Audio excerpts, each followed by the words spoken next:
तो मेरे विचार से आज भी टेक्नोलॉजी का टेम्पो बहुत हाई है और मैं ये विश्वास रखता हूं कि आप सब लोग जो अपनी डिग्रीज लेके जा रहे हैं वो इसको और हाई रखेंगे। जस्ट मैं दो बिंदु कहना चाहूंगा। भाई मैं तो मैकेनिकल इंजीनियरिंग का छात्र रहा। मैकेनिकल एनर्जी कैसे आती है? When you operate on the level of material, यानी आप लिवर्स पे, मैटर पे को किस ढंग से ऑपरेट करते हैं, मैकेनिकल एनर्जी है। मगर उसमें उतनी पावर नहीं होती। जब आप इलेक्ट्रिसिटी में जाते हैं तो by push of button everything starts. क्यों? इलेक्ट्रिसिटी क्या है? Movement of electron in the intermolecular space. अब अंदर चले गए, एनर्जी ज्यादा हो गई। उसके बाद इलेक्ट्रिसिटी से भी ज्यादा पावर एटॉमिक एनर्जी में। When you have move in the atom, energy और एनॉर्मस हो गई। और एटॉमिक एनर्जी से में भी सबसे पावरफुल क्या होता है? Nuclear energy. When you gone into nucleus, energy और हो गई। अब जब पार्टिकल से खत्म होकर और फाइनर एलिमेंट में गए, वेव में आ गए, तो age of communication and technology आ गई। हर आदमी के हाथ में मोबाइल आ गया। तो मैं सिर्फ ये कहना चाहूंगा, आप जितना सूक्ष्म जाएंगे टेक्नोलॉजी में, उतना विराट आपकी प्रतीक्षा कर रहा है। क्योंकि हमारे यहां वेदों में लिखा है, अणोरणीयान महतो महियान। You go from fine to finer, the huge and vast is waiting for you. और ये जो एजेस आगे बढ़ी, इसमें भारत का भी अंतर चलता रहा। आज से 100-125 साल पहले जब साइंस की एज थी, ये सारे फंडामेंटल साइंटिफिक डिस्कवरीज हो रही थी, तो हम कहीं नहीं थे दुनिया में। उस डिस्कवरीज में हमारी कोई गिनती नहीं थी। फिर चेंज आया 25 to 50 के आसपास, जब एरोप्लेन्स आए, जेट एज आई। हम थे कहीं मगर काफी पीछे खड़े थे, somewhere standing on the fag end of the entire global space. Next stage आई 50 से 75 के बीच में, जब न्यूक्लियर और स्पेस एज आई, तब हम दुनिया में इंपॉर्टेंट खड़े थे।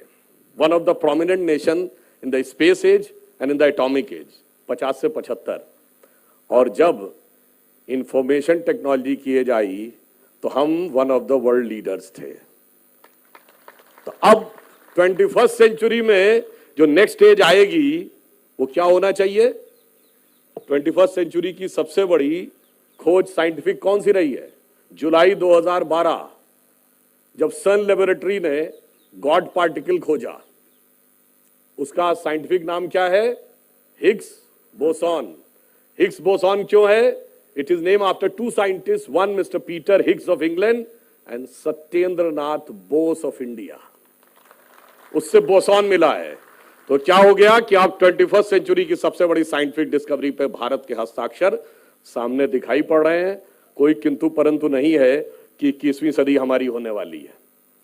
बस एक बात ध्यान रखिए, हम कुरुक्षेत्र में खड़े हैं, जहां पर गीता का वह ज्ञान दिया गया।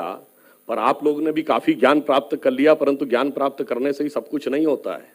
भगवान कृष्ण ने जब अर्जुन को पूरा गीता का ज्ञान दे दिया था, उसके बाद भी क्या वो लड़ने को तैयार हो गए थे? नहीं हुए थे ना। अरे कहने लगे, महाराज वो सब ज्ञान तो ठीक है, पर इतने बड़े बड़े लोगों से लड़ूंगा कैसे? फिर भगवान ने क्या किया? विराट रूप दिखाया। और विराट रूप दिखा के कहा, देखो ये तय है कि तुम्हें राज करना है और इन सबको भूमि पर लेटे होना है। तो अर्जुन ने कहा, महाराज जब ये सब कुछ तय है तो फिर काहे का खून खराबा करना है? आप पलक झपकाइए, मैं सिंहासन में बैठा हूंगा, बाकी सब जमीन पे होंगे। तो भगवान कृष्ण ने क्या कहा? तय तो है, पर मिलेगा कर्म के सिद्धांत के अनुसार ही। मैं भगवान होकर भी नियम नहीं तोड़ सकता। और भगवान कृष्ण ने तो ऐसा नियम का पालन किया कि भगवान कृष्ण की मृत्यु कैसे हुई थी? द्वारिका में तीर लगने से। कैसे? गांधारी के श्राप से। अर्थात कर्म का सिद्धांत सभी को पालन करना पड़ता है, भगवान होंगे तो भी और इंसान होंगे तो भी। बस आप ये तय मानिए कि विराट रूप भारत का दिख रहा है, कोई किंतु परंतु नहीं है। कर्म करिए और आगे वो विराट रूप आपकी प्रतीक्षा कर रहा है। आजादी के 72 साल हो गए हैं। महात्मा गांधी के 150वीं जयंती हमने अभी समाप्त की। पूर्ण स्वराज्य का नारा जिन्होंने तिलक जी ने दिया था, उनकी 100वीं पुण्यतिथि का यह वर्ष है। बस राज्य में स्व का तत्व आपको स्थापित करना है। बहुत विदेशी नकल कर ली, अब सेल्फ कॉन्फिडेंस के साथ 21st सेंचुरी में आगे बढ़ना है।